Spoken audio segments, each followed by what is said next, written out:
Hello guys, welcome back to my YouTube channel in new latest topics. ನಾನು ಈ ದಿನ BCom fourth ಸೆಮಿಸ್ಟರ್ನ ವಿದ್ಯಾರ್ಥಿಗಳಿಗೆ ತುಂಬಾ ಯೂಸ್ಫುಲ್ ಆಗಿರೋ ವಿಡಿಯೋ ಜೊತೆ ಬಂದೀನಿ. ಅದೇನಪ್ಪ ಅಂತ ಅಂದರೆ, ಯಾರೆಲ್ಲ ಫೋರ್ತ್ ಸೆಮಿಸ್ಟರ್ನಲ್ಲಿ BBA ಆಗಿರ್ಬೋದು, BSW ಆಗಿರ್ಬೋದು, BA ಆಗಿರ್ಬೋದು, ಇವರೆಲ್ಲರೂ ಎಂಟರ್ಪ್ರಿನರಿಯಲ್ ಸ್ಕಿಲ್ಸ್ ಈ ಸಬ್ಜೆಕ್ಟ್ನ ಬಗ್ಗೆ ಯಾರೆಲ್ಲ ಸ್ಟಡಿ ಮಾಡ್ತಾ ಇರ್ತೀರೋ ಅವರಿಗೆ ಈ ವಿಡಿಯೋ ತುಂಬಾ ಯೂಸ್ಫುಲ್ ಆಗಿರುತ್ತೆ ಅಂತ ಹೇಳ್ತಾ ಈ ವಿಡಿಯೋ ನೋಡೋಣ ಬನ್ನಿ.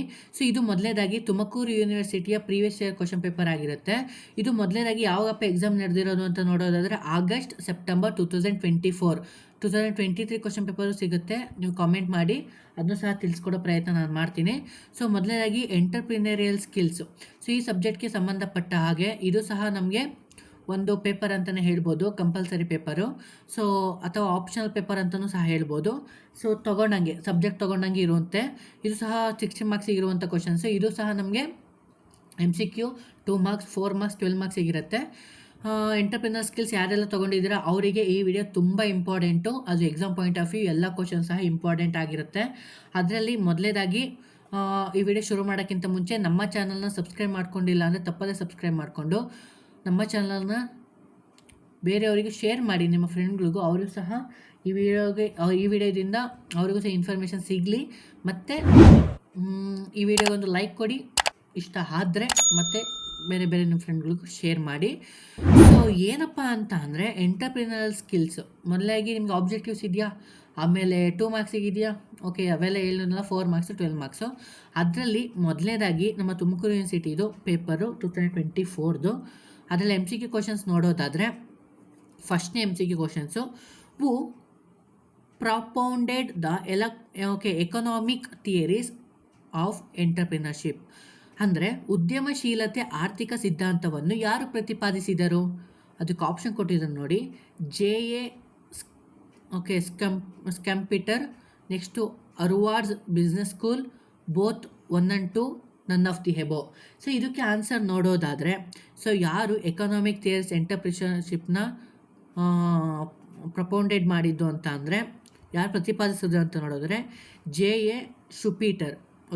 ಶುಪೀಟರ್ ಇದಕ್ಕೆ ಆನ್ಸರ್ ಆಗಿರುತ್ತೆ. ಫಸ್ಟ್ನೇ ಆಪ್ಷನ್ನು ಇದಕ್ಕೆ ಆನ್ಸರ್ ಆಗಿರುತ್ತೆ. ಇನ್ನು ನೆಕ್ಸ್ಟ್ ಕ್ವಶನ್ ನೋಡಿ. The word entrepreneur first appeared in in which language? ಅದರಲ್ಲಿ ಎಂಟರ್ಪ್ರಿನರ್ ಎಂಬ ಪದ ಯಾವ ಭಾಷೆಯಲ್ಲಿ ಕಾಣಿಸಿಕೊಂಡಿತ್ತು? ಅದಕ್ಕೆ ಆಪ್ಷನ್ ನೋಡೋಣ ಬನ್ನಿ. German, British, French, American. Answer ಬಂದ್ಬಿಟ್ಟು ಫ್ರೆಂಚ್ ಭಾಷೆಯ ಪದ ಆಗಿರುತ್ತೆ. ಇನ್ನು next question. The characteristics of entrepreneurship ಅಂದರೆ ಉದ್ಯಮಶೀಲತೆಯ ಗುಣಲಕ್ಷಣಗಳು ಡ್ಯಾಶ್ ಆಗಿವೆ. First option innovations, second option motivation, third option risk taking, fourth option all of the above. ಇದಕ್ಕೆ ಆನ್ಸರ್ ನೋಡೋದಾದರೆ ಆಲ್ ಆಫ್ ದಿ ಎಬೋ ಇದಕ್ಕೆ ಆನ್ಸರ್ ಆಗಿರುತ್ತೆ.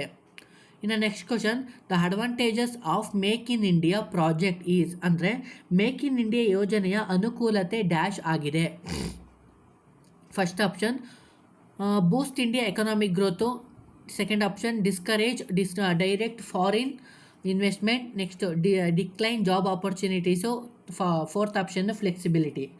ಇದಕ್ಕೆ ಆನ್ಸರ್ ಅಂತ ನೋಡೋದಾದರೆ ಡಿಗೆ first option boost India economic growth ಆಗೋದಕ್ಕೆ ಮೇಕ್ ಇನ್ ಇಂಡಿಯಾ ಕಾನ್ಸೆಪ್ಟ್ನ ತಂದಿದ್ದು. ಇನ್ನು next the differents types of entrepreneur ಅಂದರೆ ವಿವಿಧ ರೀತಿಯ ಉದ್ಯಮಿಗಳು ಯಾರೆಂದರೆ, ನೋಡಿ ಆಪ್ಷನ್ ಕೊಟ್ಟಿದ್ದಾರೆ. Business entrepreneurs, technical entrepreneurs, innovative entrepreneurs, all of the above. ಇದಕ್ಕೆ ಆನ್ಸರ್ ನೋಡೋದಾದರೆ ಆಲ್ ಆಫ್ ದಿ ಎಬೋ ಇದಕ್ಕೆ ಆನ್ಸರ್ ಆಗಿರುತ್ತೆ. ಇನ್ನು next question. The target of make in India programme is to increase the net national productions by ಅಂದರೆ make in India ಕಾರ್ಯಕ್ರಮದ ಗುರಿ dash ರಷ್ಟು ನಿವ್ವಳ ರಾಷ್ಟ್ರೀಯ ಉತ್ಪನ್ನವನ್ನು ಹೆಚ್ಚಿಸುವುದು. ಅದಕ್ಕೆ option 25%, second option 20%, option 3 30%, option 4 35%. ನಿಮಗೆ ಆನ್ಸರ್ ಆಲ್ರೆಡಿ ಗೊತ್ತಿರುತ್ತೆ ಅಂತ ಅಂದ್ಕೋತೀನಿ. ಫಸ್ಟ್ ಆಪ್ಷನ್ನು 25% ಆಗಿರುತ್ತೆ ನಮ್ಮದು ಮೇಕ್ ಇನ್ ಇಂಡಿಯಾ ಟಾರ್ಗೆಟು. ಇಷ್ಟು ನಿಮಗೆ MCQ ಕ್ವಶನ್ಸ್ಗಾದರೆ 2 ಮಾರ್ಕ್ಸಿಗೆ ಯಾವ ಥರ ಎಲ್ಲ ಕ್ವಶನ್ಸ್ ಬರ್ತವೆ. ಇದರಲ್ಲಿ ಪ್ರತಿಯೊಂದು ಕ್ವಶನ್ಸು ಸಹ ಇಂಪಾರ್ಟೆಂಟು, ಯಾವ ಸಹ ಸ್ಕಿಪ್ ಮಾಡೋಕ್ಕೆ ಹೋಗಬೇಡಿ. ನೋಡಿ ಗೈಸ್, ಮೊದಲೇದಾಗಿ 2 ಮಾರ್ಕ್ಸಿಗೆ ಫಸ್ಟ್ನೇ question, what is the meaning of entrepreneurship ಅಂದರೆ ಉದ್ಯಮಶೀಲತೆ ಎಂದರೇನು? ಇದೊಂದು ಕ್ವಶನ್ನ. ನೆಕ್ಸ್ಟ್ ಅದ್ರ ಮೀನಿಂಗ್ನ ಬರೋದು ಸಾಕಾಗುತ್ತೆ ಎಂಟರ್ಪ್ರಿನರ್ಶಿಪ್ದು. Next expand PMMY and SI ಇದು ಎಕ್ಸ್ಪ್ಯಾಂಡ್ ನೀವು ಮಾಡಬೇಕಾಗುತ್ತೆ. Next give the meaning of business plan. Business plan ಅಂದರೆ ವ್ಯವಹಾರ ಯೋಜನೆಯ ಅರ್ಥವನ್ನು ತಿಳಿಸಿ, ಅಥವಾ ಬಿಸ್ನೆಸ್ ಪ್ಲ್ಯಾನ್ನ ಮೀನಿಂಗ್ನ ಬರೆದ್ರೆ ಸಾಕಾಗುತ್ತೆ. Next state any 2 traits of entrepreneur. ಅಂದರೆ ವಾಣಿಜ್ಯೋದ್ಯಮಿಯ ಯಾವುದಾದರೂ 2 ಗುಣಲಕ್ಷಣಗಳನ್ನು ತಿಳಿಸಿ. ಎಂಟರ್ಪ್ರಿನರ್ಶಿಪ್ನ ಕ್ಯಾರೆಕ್ಟರಿಸ್ಟಿಕ್ಸ್ನ ಬರೆದ್ರೆ ಸಾಕಾಗುತ್ತೆ. Next what is the meaning of feasibility study. ಅಂದರೆ ಕಾರ್ಯಸಾಧ್ಯತೆಯ ಅಧ್ಯಯನ ಎಂದರೇನು? ಓಕೆನಾ, ಸೆಕ್ಷನ್. ಓಕೆ, ಇದು 2 ಮಾರ್ಕ್ಸಿಗೆ ಆಯಿತು. ಇನ್ನು ಫ್ಲೆಕ್ಸಿಬಲ್ ಸ್ಟಡಿ ಮೀನಿಂಗ್ ಬರೀ ಸೆಕ್ಷನ್ ಬಿಗೆ. ಸೊ 4 ಮಾರ್ಕ್ಸಿಗೆ ಯಾವ ಥರ ಕ್ವಶನ್ಸ್ ಎಲ್ಲ ಬರ್ತವೆ ಅಂತ ನೋಡೋಣ ಬನ್ನಿ. ಸೊ ಅದರಲ್ಲಿ 4 ಮಾರ್ಕ್ಸಿಗೆ ಫಸ್ಟ್ನೇ question, explain the qualities of A successful entrepreneur. ಅಂದರೆ ಒಬ್ಬ ಯಶಸ್ವಿ ವಾಣಿಜ್ಯೋದ್ಯಮಶೀಲಿಯ ಗುಣಲಕ್ಷಣಗಳನ್ನು ವಿವರಿಸಿ.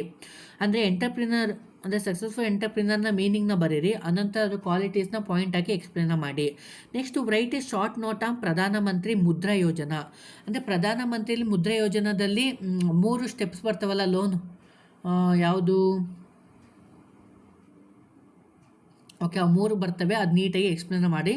ಪ್ರಧಾನಮಂತ್ರಿ ಮುದ್ರಾ ಯೋಜನೆ ಬಗ್ಗೆ ಟಿಪ್ಪಣಿ ಬರೆಯಿರಿ. ಇನ್ನು ನೆಕ್ಸ್ಟು 3 ಕ್ವಶನ್ಸ್ ಇದೆ ನೋಡಿ. So 4th question, state the difference between entrepreneur and manager. ಅಂದರೆ ಉದ್ಯಮಿ ಮತ್ತು ಮ್ಯಾನೇಜರ್ ನಡುವಿನ ವ್ಯತ್ಯಾಸಗಳನ್ನು ವಿವರಿಸಿ. ಇವ್ರ ಬಗ್ಗೆ ಡಿಫ್ರೆನ್ಸ್ನ ಬರೆದ್ರೆ okay. Next right A short note on marketing aspects of startup.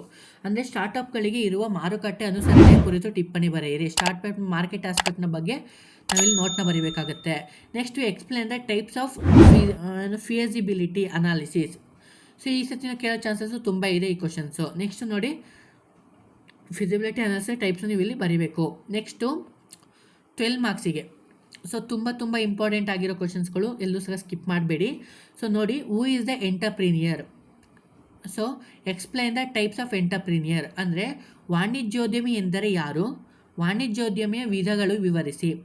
ಇದನ್ನು ಯಾವ ಥರ ಬರೀತೀರಾ ಅಂತ ನೋಡೋದಾದರೆ, ಎಂಟರ್ಪ್ರಿನರ್ ಅಂದರೆ ಅವನ ಮೀನಿಂಗ್ನ ಬರೀತೀರಾ, ಎಂಟರ್ಪ್ರಿನರ್ನ ಟೈಪ್ಸ್ನ ಪಾಯಿಂಟ್ಸ್ನ ಬರೆದ್ಬಿಟ್ಟು ಅನಂತರ ಎಕ್ಸ್ಪ್ಲೇನ ಮಾಡ್ತೀರಾ. ನೆಕ್ಸ್ಟು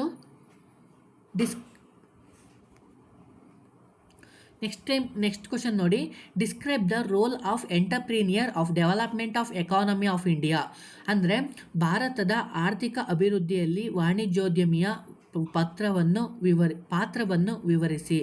ಅಂದರೆ ಇಲ್ಲಿ entrepreneur development economy of India ಐತಲ್ಲ, ಅದು ಅವನ ರೋಲ್ಗಳನ್ನ ನೀಟಾಗಿ ಡಿಸ್ಕ್ರೈಬ್ ಮಾಡಿ ಬ್ರೀಫ್ಲಾಗಿ ಎಕ್ಸ್ಪ್ಲೇನ್ ಮಾಡಿ ಅಂತ ಹೇಳಿದ್ದಾರೆ. Next right A short note on legal compliance and budgeting aspect for startup. ಅಂದರೆ ಸ್ಟಾರ್ಟಪ್ ಅವುಗಳಿಗೆ ಇರುವ ಕಾನೂನು ಅನುಸರಣೆಗಳು ಮತ್ತು ಬಜೆಟನ್ನು ಕುರಿತು ಟಿಪ್ಪಣಿ ಬರೆಯಿರಿ.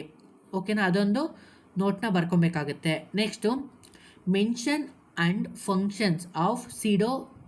ಅಂದರೆ SIDO ಆ್ಯಂಡ್ SISI ಇವೆರಡರದು ಫಂಕ್ಷನ್ಸ್ಗಳನ್ನ ಮೆನ್ಷನ್ ಮಾಡಬೇಕಂತೆ.